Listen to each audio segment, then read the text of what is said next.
Well, hello, and welcome to the Tea with Tea. Today, I'm going to be talking about following your heart. I know following your heart is easier said than done, as we're pretty much taught not to follow our heart from birth.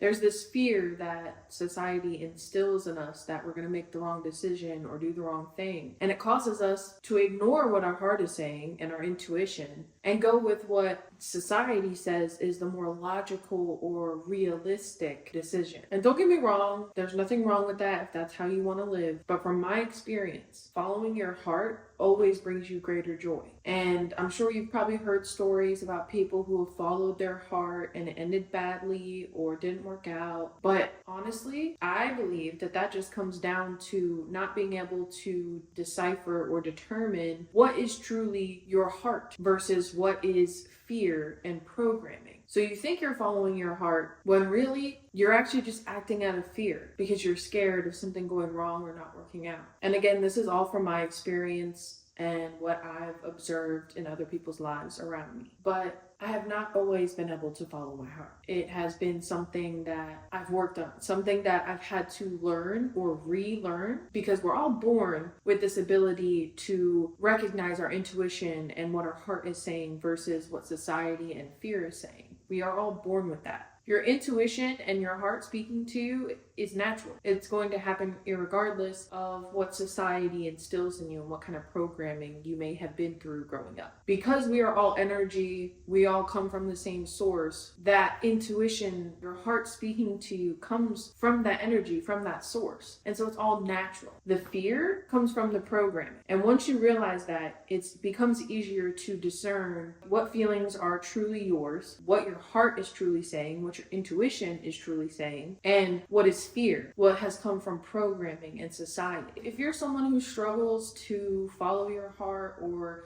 listen to your intuition, start with learning to decipher the two. So when you're faced with the decision, there's normally two sides. There's normally like, I should do this or I shouldn't do this. Or there may be two separate options of the same decision, whatever it may be. Listen to what your body is saying, what your mind is saying, everything. Write it all down. All the negative and positive, write it all down. And then be like, okay, which of these beliefs are truly mine? Do I truly believe this? Do I truly believe that? Do I actually resonate with any of these things that I've written down? Any of these things that I believe? Because if not, then maybe you shouldn't be making a decision regarding that at all. Maybe that should just be left behind. Any decision you're facing and you're not sure what to do, or you're not sure what is your heart and what is fear, write down your beliefs regarding it and ask yourself what you truly believe. Because sometimes we'll have a belief, like let's say you're deciding what class you should take. You have one more class, you have two options, and you're just trying to decide which one you should take. You write down your beliefs regarding those, and let's say one of your beliefs is, I'm not good enough to take this class because I'm not knowledgeable enough about it. Well, that's kind of the whole point of you taking the class.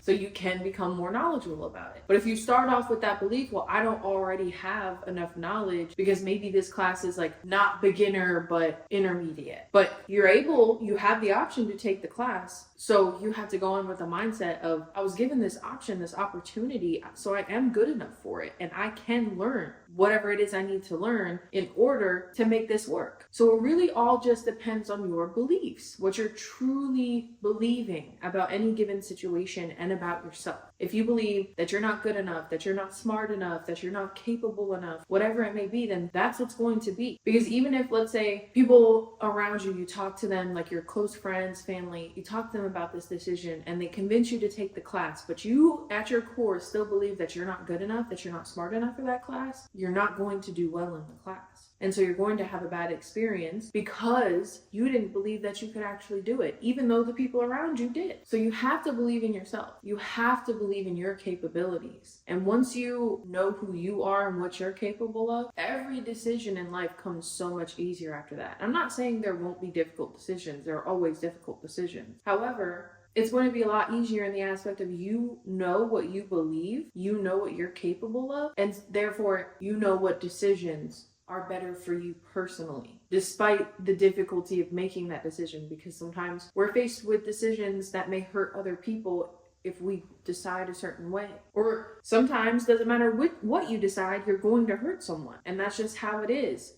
Unfortunately, that's how life is. But the most important thing is that you focus on you. what you want, what you need. And that's another thing. Do not make your decisions based on who you may hurt along the way. Because unfortunately, sometimes when we grow in life and we have new decisions, new things that we're experiencing in life, certain people who aren't aligned with you making that decision will have to be pushed away. And sometimes that means that they will be hurt. And it's not that you're intentionally or maliciously being like, I'm going to hurt this person by making this decision. No, you're making whatever decision is best for you. Unfortunately, other people may get hurt by that. But that doesn't make you a bad person for making that decision. Because like I said, you make a different decision, you could just as likely hurt other people. You never know. And sometimes you do know, and you just have to decipher what's truly best for you and not worry about everyone else all the time. Because when you're constantly worried about everyone else, how they're feeling, how they may be affected by your decisions, then you're never actually going to truly make a decision that's best for you. Now, don't get me wrong. It is definitely good to keep your loved ones in mind when making decisions because you don't want to intentionally hurt someone, of course. But overall, in a general sense, in a very general sense, you just need to focus on you and what is best for you. But use your discernment. You will know when you have to adjust your decision making and maybe adjust how you go about making a decision to make sure it's best for you and your loved ones. But that really all depends on what you see as most important in your life. If these loved ones are super important to you, that you're willing to sacrifice certain things that you may want in order to make sure that they're okay or that they're happy, then do that. But if you are focused on your growth, your progression, then maybe it would do well to have a conversation with those loved ones and say, hey, I know that this may not be the best thing for you, but it is the best thing for me. And if they truly love you, they'll understand. They'll be willing to go through whatever hardship may come because they want your happiness. I know myself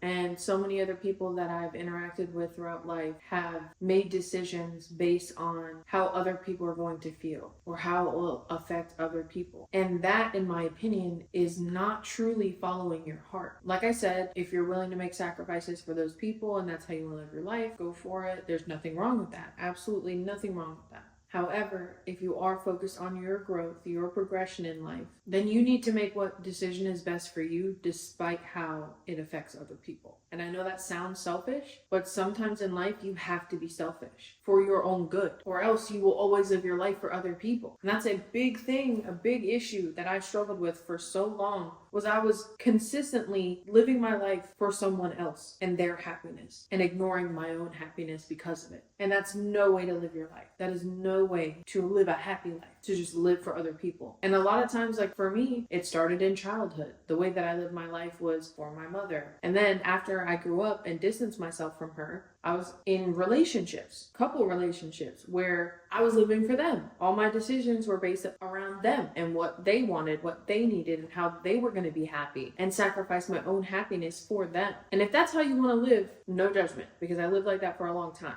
But I don't find that fulfilling. I was not myself. I was a version of me who was very unhappy, very unhealthy, and I will never go back to that. I will never live my life for anyone else. Even once I meet the person who I'll spend the rest of my life with, they will have to understand, and I hope that they will do the same, that I'm not living my life for them. I'm living my life for me. And it just so happens that the both of our lives mesh together nicely to where we can live our lives together, but still for ourselves. And that's what I feel like a lot of people get lost in relationships, catering to the other person and what they want and all of that, completely forgetting about their own self and what they want and how they truly want to live life. And yeah, it may work for a while, but something will end up happening to where one is resentful or the other falls in love with someone else. And it's just like all these things. If you live your life for someone else, it will never work out, in my opinion. If you've had the experience where you've lived your life for someone else and it worked out, awesome. Let me know. Like, I've never heard of that working out. So if it has, let me know. I'd love to hear about it. But from my experience and from what I have seen others experience, it never works out. You have to live your life for you, despite who you hurt along the way. And most of the time, if people get hurt by you making a decision that is best for you, then they're not meant to be in your life, or at least not as much as they were. Because whoever truly loves you is going to want you to make the decision that is best for you, regardless of how it affects them. Obviously, if you're making a major decision that may make them become unalived, I wouldn't suggest that. Despite how selfish it sounds to make decisions that may hurt other people, if it's what's best for you, do it. Period. You should not live your life for anyone else but you. So whatever decision is best for you, do it. And whoever sticks around after you make that decision, those are the people who are really meant to be in your life. Those are the people who really love you. So follow your heart. Listen to your intuition, and it will tell you what you should really be doing, how you should really be living your life, the decisions you should truly be making. Follow your heart, listen to your intuition, and everything else will just fall into place. You will most likely lose some people along the way, but those people aren't meant to stay in your life. And you have to learn to be okay with that. Because the people who are meant to stay in your life are going to make your life so much better without you having to adjust your decisions and your life according to what they want. So follow your heart, listen to your intuition, and live your life for you, okay? All right. I love you, love yourself, and let's grow together.